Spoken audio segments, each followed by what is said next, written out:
We're going to continue with social deviance. I'd like for you to take a moment to check out the Victor Rios interview. In this, Rios is discussing his research on gangs and the policing of blacks and Latino boys. Rios talks about the youth control complex. He focuses on black and Latino young men, and he reminds us that this is not just something that controls the lives of many young black and Latino men. It also controls other groups of young people, such as white and Asian boys and girls of all races. Something to think about: are there other youth control complexes that supervise these groups to a greater extent than the one described by Rios? I don't know. Take a listen to what he has to say and just think about it as you go through this chapter and the material that we put into this chapter. In the interview, Rios discusses how opportunities helped him make it out of the ghetto. And he points out that it was luck and opportunity, not just hard work, that kept him from becoming one of the gang members he studies.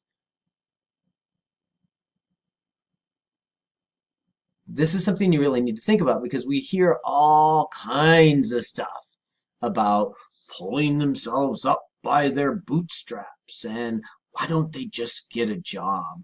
Well, they might not have jobs that they can get in their areas.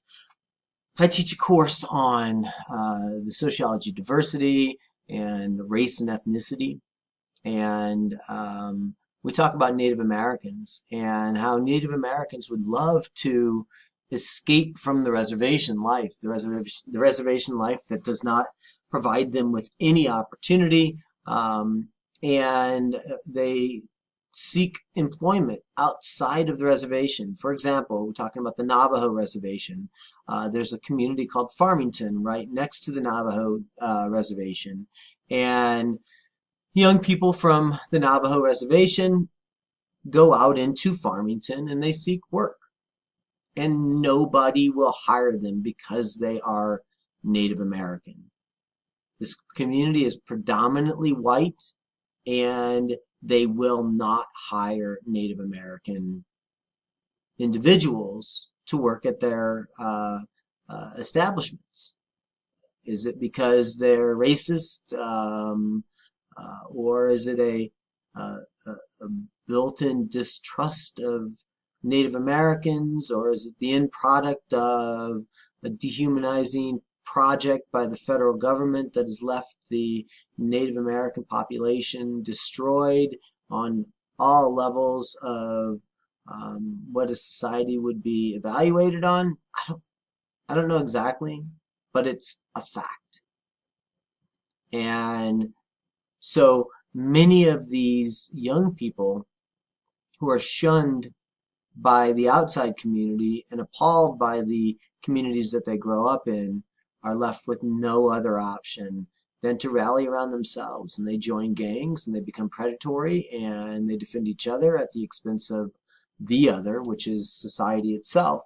And then we label them deviant for doing so. There's a great injustice in this reality, folks, one that we really have to take in consideration. Are we setting up a self-fulfilling prophecy for many disadvantaged young people in the United States? The answer is, in many cases, yes.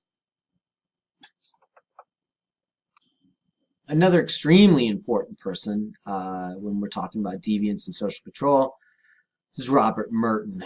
And Robert Merton came up with what he referred to as strain theory. And he argues that deviance occurs when a society does not give all its members equal ability to achieve socially acceptable goals.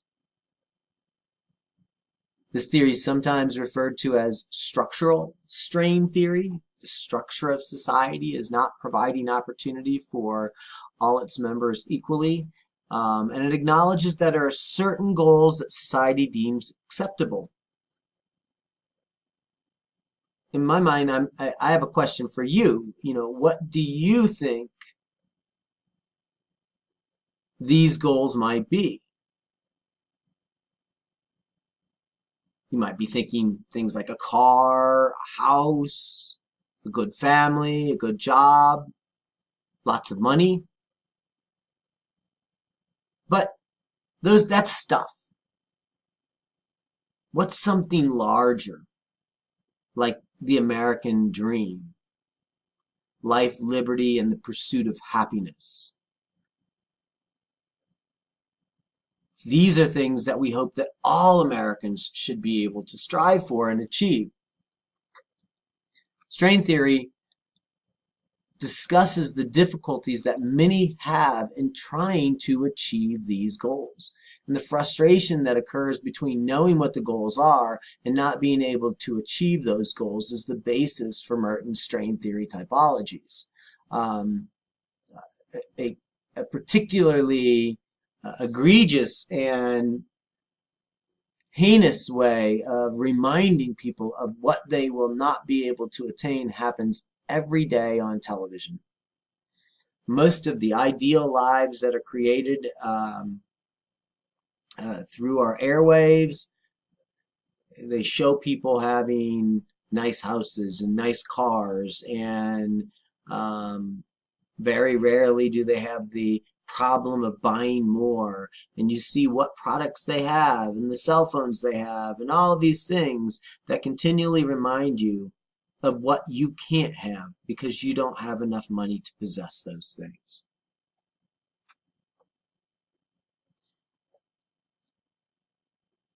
One of the typologies of strain theory is the conformist, where they accept the goals of the society and means of achieving those goals. These are the individuals who work hard in school, go to college, get a job, save money because they want to buy that nice house, have that prestigious car, wear the expensive clothes, and contribute to their retirement plans. This is the ideal. You're conforming to all of the ideas that society has laid out for us to try and achieve. You're being the good American or the good German or you're believing in all of the culture that they're laying out for you to consume. The innovators, on the other hand, they accept the goals of society, but they're looking for new or innovative ways of achieving those goals. These are the people who want the same things that the conformists want, the nice house, prestigious car, and expensive clothes, but they're not interested in going to college and working their way up the company ladder. Bill Gates is one of those folks. He dropped out of college and went his own way. Drug dealers are another innovator. They don't feel as if they need to go to college. They have a product that they want to sell. There's a willing population that wants to buy it, and a transaction is struck, and drug dealers make enough money to sustain their livelihood. And of course, celebrities, you go off and become an actor or an actress, and you make it rich. They've all found different means of achieving the culturally accepted goals, and they've just done it in ways that the society doesn't necessarily lay out for everyone. You have to be willing to go out on a limb, take some risks, some chances, and see what happens. The ritualists aren't interested in the goals of the society at all, but they do accept the means of achieving those goals. Ritualists don't seem to think about the goal of the big picture. Instead, they live their lives day to day, paycheck to paycheck. They go to work, they have a steady job, but they probably live in a modest rental apartment or in their parents' basements. They don't talk about career moves or retirement. They just maintain daily routines.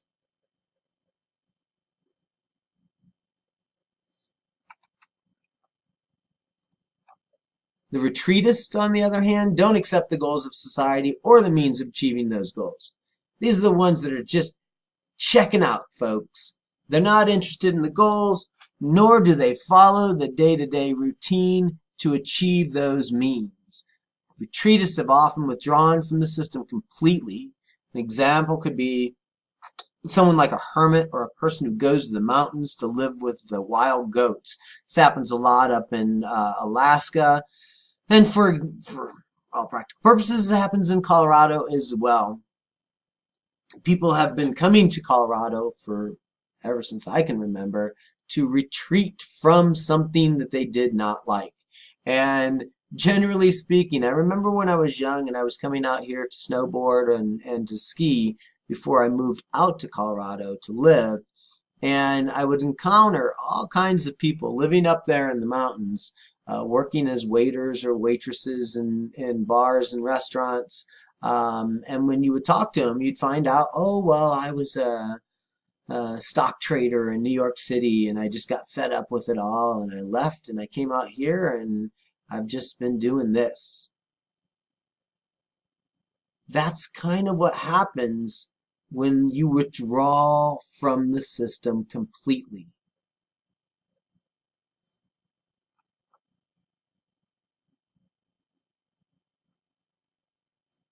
Then there are the rebels. They don't accept the goals of society or the means of achieving those goals, so they create their own goals using new means. Rebels are those who don't accept the goals of society. They disagree with the means of achieving them. And that means that these people don't covet such things as lots of money, a fancy house, or a car. And they might actively undermine those that actually are concerned with those things. So these are some typologies that Merton described in reference to his strain theory. It helped us place ourselves. Where do you fit? Are you a rebel? Are you a conformist? A ritualist? A retreatist? An innovator? Where do you fit in Merton's strain theory? And depending on where you fit, will explain how you see yourself in the society that you live in. If you're a conformist and you're doing well, then you're going to feel pretty good about yourself. If you're conformist and you're not doing well, you're going to feel like you're not doing what you're supposed to be doing. If you're a retreatist or a rebel and you're not financially successful, that's probably not going to bother you very much, because those aren't the goals that you have set for yourself. That's not how you are determining whether you're successful or you're not successful. There's the symbolic interactionists. Of course, this is a micro view of society. Now we're no longer looking at the structure of society. We're looking at individual interactions within it. And they're examining the beliefs and assumptions people bring to their everyday interactions to find the cause or explanation for deviance. These interactions, these symbolic interactions, zoom in on the individual and try to figure out how a person interacts with others and how he or she responds to the surroundings. This, of course, is very important in reference to social control and deviance. How an individual interacts with others. Take, for example, police, and how they're responding to those surroundings. I always believed that you can be a rebel, you can be a I hate the cops kind of person until you're actually arrested. And then once you get arrested, folks, then you become, yes, sir, no, sir. What can I do for you? Can I get from point A to point B? Because now how you interact with the system is extremely different than when you're a social protester out standing on a line talking about police brutality.